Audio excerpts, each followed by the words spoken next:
कार्यभार जो है वो संभाल रहे हैं। दीपक हमारे साथ जी मीडिया संवाददाता इस वक्त जुड़ रहे हैं, जो प्रसाद लाल मीणा के साथ इस वक्त मौजूद हैं। दीपक, क्योंकि जो जिम्मेदारियां हैं वो अहम है, विभाग जो है अहम है, चिकित्सा और स्वास्थ्य विभाग का, प्रसाद लाल मीणा क्या कुछ चुनौतियां मानकर चल रहे हैं, किस तरीके से तमाम चीजों को पूरा किया जाएगा?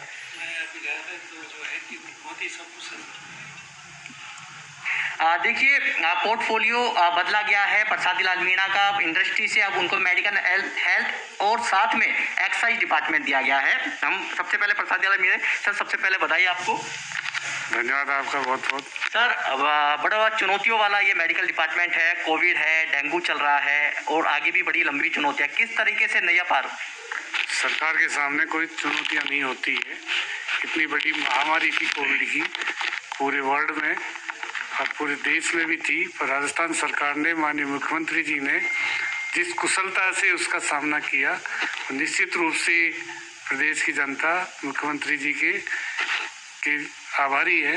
और उन्होंने बहुत कुशलता से, जो जांच जीरो थी यहाँ कोविड की, स्टेट में कोई जांच नहीं होती थी, पुणे या दिल्ली भेजते थे, मुख्यमंत्री जी ने उस चुनौती को स्वीकार करते हुए आज सारे डिस्ट्रिक्ट लेवल पर इसकी जांच शुरू कर ली। और सारी जांचें कहीं नहीं भेजनी पड़ती, तो 24 घंटे से भी कम समय में कोविड की जांच रिपोर्ट आके उसका इलाज शुरू हो जाता है। बहुत बड़ी उपलब्धि है। तो इस महामारी का मुकाबला कर दिया। निश्चित रूप से कोविड की वैक्सीनेशन का काम हो, जब भारत सरकार ने मना कर दिया था कि हम कोविड का पैसा नहीं देंगे, तो मुख्यमंत्री ने 3000 करोड़ का जो लक्ष्य था उसको भी कह दिया कि नहीं, प्रदेश के लोगों के हम सरकारी खर्चे से वैक्सीनेशन लगाएंगे। ये बहुत बड़ी चुनौती थी। ये बहुत बड़ी चुनौती का सामना सरकार ने किया है। मुख्यमंत्री जी ने बड़ी से बड़ी चुनौती का भी इस महामारी मुकाबला किया है। और निश्चित रूप से प्रदेश में दूसरे प्रदेशों के मुकाबले, गुजरात, महाराष्ट्र, दूसरे प्रदेश है, केरल, उनके मुकाबले राजस्थान में कैजुअलिटी कम हुई है। महंगी से महंगी दवाई, महंगी से महंगे इंजेक्शन भी लोगों को सरकारी अस्पतालों में, प्राइवेट में भी फ्री दिया है। रेमडेसिविर इंजेक्शन कितना ही महंगा हो, उसकी पूरी आपूर्ति करवाई है। प्रधानमंत्री से बात करके उसकी पूरी उपलब्धता हुई है, सब लोगों को फ्री लगाया है। ब्लैक फंगस आया तो उसका इंजेक्शन भी फ्री लगवाया है। तो इसलिए चुनौती सरकार के सामने, जब सरकार काम करती है, माननीय मुख्यमंत्री जी का विजन इस तरह का है कि प्रदेश के किसी भी आदमी को मैं रोगग्रस्त नहीं देखना चाहता, निरोगी देखना चाहता हूँ। इसलिए निरोगी जो हमारा नारा है मुख्यमंत्री जी का, उसको निश्चित रूप से हम सफल बनाएंगे। और बहुत बड़ी चुनौती का तो हम मुकाबला कर चुके। आने वाले समय में जो भी होगी, निश्चित रूप से सरकार कोई भी बड़ी चुनौती आएगी उसका भी मुकाबला करेगी। सर, एक चिरंजीवी योजना बड़ी योजना है सरकार की, उसको किस तरह से देखते हैं? चिरंजीवी जो योजना है, मुख्यमंत्री जी ने बजट में जो घोषणा की थी, बहुत बड़ी योजना है। 5000 तक का हर परिवार के सदस्य को बीमा जो मिलेगा, सरकारी अस्पताल हो, प्राइवेट अस्पताल हो, उसको 5 दिन पहले से उसका इलाज फ्री, और उसको डिस्चार्ज करने के 15 दिन बाद तक फ्री। निश्चित रूप से ये बहुत बड़ी चुनौती है। गरीब आदमी इलाज नहीं करा पाता था, 5 लाख तक का उसको बीमा क्लेम मिलेगा और फ्री इलाज होगा, फ्री दवाइयाँ, फ्री जांच। चिरंजीवी योजना ये राजस्थान की जनता के लिए मुख्यमंत्री जी का एक तोहफा है। जो उन्होंने नारा दिया था निरोगी राजस्थान, उसी में सरकार आगे बढ़ेगी। और निश्चित रूप से हेल्थ डिपार्टमेंट को पिछले कार्यकाल में भी इन्होंने सबसे पहले देश में फ्री दवाइयाँ शुरू की थी।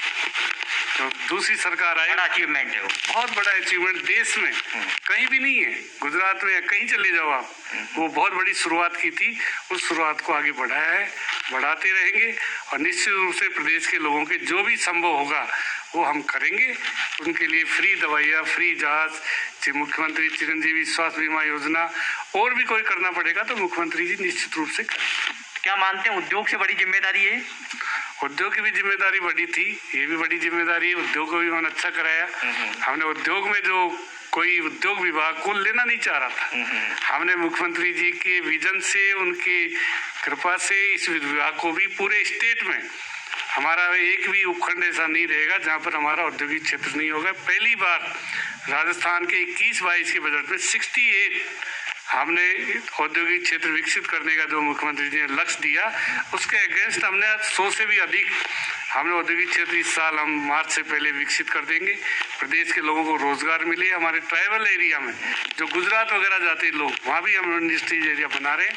जिससे उनको गुजरात जाना नहीं पड़े, वहाँ घर उनके वहीं काम मिल जाए। तो ये बहुत बड़ा विजन था मुख्यमंत्री जी का, बहुत बड़ी पॉलिसी लेकर आए, इंडस्ट्रीज को बहुत मजबूत किया, रिस्क पॉलिसी लाए, इन्वेस्टमेंट बोर्ड बनाया, डिले नहीं हो, one stop stop single window system को हमने सुगम बनाया, वन स्टॉप स्टॉप हम लेकर आए, एक ही छत के नीचे 14 विभाग के अधिकारी बैठेंगे, ऑफिस बन के तैयार है, मुख्यमंत्री जी कभी भी उसका उद्घाटन कर सकते हैं। ऐसा कहीं भी देश में कहीं भी ऐसा नहीं है, इंडस्ट्रीज वालों को एक ही छत के नीचे 100 तरह की परमिशन वहाँ मिलेगी। ये बहुत बड़ा अचीवमेंट है इंडस्ट्रीज के लिए। और समिट जो हमारा हो रहा है 24-25 जनवरी को, तो ऐतिहासिक होगा, फाउंडेशन होगा, वो एमओयू नहीं होगा, जो होगा जो जमीन पे फाउंडेशन होगा, बहुत बड़ा निवेश आएगा। हमारी जो पॉलिसियां हैं आज उस पॉलिसी की पूरे देश में सराहना। तो क्या लगता है अब, क्योंकि कोविड भी अब धीरे धीरे लगातार बढ़ रहा है, डेंगू का प्रकोप लगातार बढ़ रहा है, अब आप पदभार तो हालांकि कल संभालने वाले हैं, लेकिन किस तरीके से इस पर काबू पाया जा सके? डेंगू का अब पहले वाली नहीं है, उसका पूरा कंट्रोल कर लिया गया, स्थिति काबू में है। और निश्चित रूप से जो कोविड है वो भी हमारे काबू में है। निश्चित रूप से जो करना संभव है, कल अधिकारियों से बात करके आगे की रणनीति बनाएंगे। हम चाहते हैं कि राजस्थान के लोग, निरोगी राजस्थान का जो नारा दिया है वो हमारा नारा सफल हो। तो मेडिकल कहा जाता है कांटों का ताज है, कोई कांटों का ताज नहीं होता है। काम करने के लिए मुख्यमंत्री जी का जो विजन है उसको आगे बढ़ाने के लिए कोई कांटों का ताज, जब मुख्यमंत्री जी की खुद की जिस तरह मॉनिटरिंग की है कोविड में, उन्होंने जिस तरह उन्होंने काम किया है उसमें कोई कांटों का ताज नहीं। कांटों के ताज को भी निश्चित रूप से फूलों का ताज बनाया जा सकता है। तो क्या मेडिकल कॉलेज भी संभावना है, और पूरे हर जिले के अंदर सब जगह खुले मेडिकल कॉलेज? मेडिकल कॉलेज करीब 2-3 जिलों को छोड़ के सब जगह सिद्धांत सहमति है, उनका काम शुरू हो जाएगा। 2-3 जिलों में अभी प्रॉब्लम आ रही, राजसमंद वगैरह, जहाँ पर प्राइवेट मेडिकल कॉलेज है, उनके अलावा सब जगह सिद्धांत है, भारत सरकार से सहमति हो चुकी। दवा के साथ आपको दारू वाला महकमा भी दिया गया है, एक्साइज का बड़ा बजट माना जाता है, लेकिन इस बार जो पॉलिसी आई उसमें अधिकतर जो दुकानदार है वो अपनी शराब की दुकानों को छोड़कर जा रहे हैं। क्या लगता है इस पॉलिसी में बदलाव होना चाहिए? बदलाव देखेंगे, अभी विभाग को समझेंगे, देखेंगे क्या पॉलिसी है। अभी पॉलिसी जो है निश्चित रूप से उसमें भी हमको जो रेवेन्यू मिलना चाहिए वो पहले से बहुत अधिक मिला है। इसलिए कोई शराब के ठेकेदार छोड़ के जाए, जिसको लेनी है वो ले दुकान, नहीं लेनी हो तो नहीं ले, वो नहीं लेगा दूसरा लेगा। तो पहली बार ऐसा मर्तबा हुआ है कि दुकानें खाली रह गई हैं, पहली बार।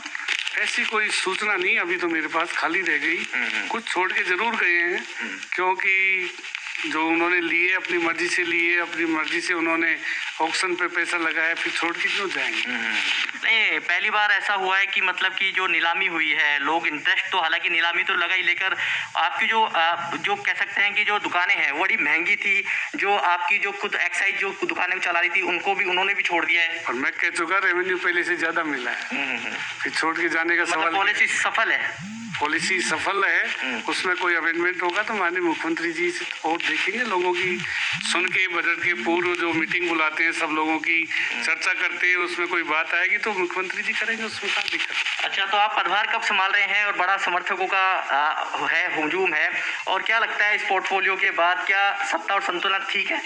सत्ता और संतुलन हमेशा पहले भी ठीक था, अब भी ठीक है, आगे भी ठीक रहेगा।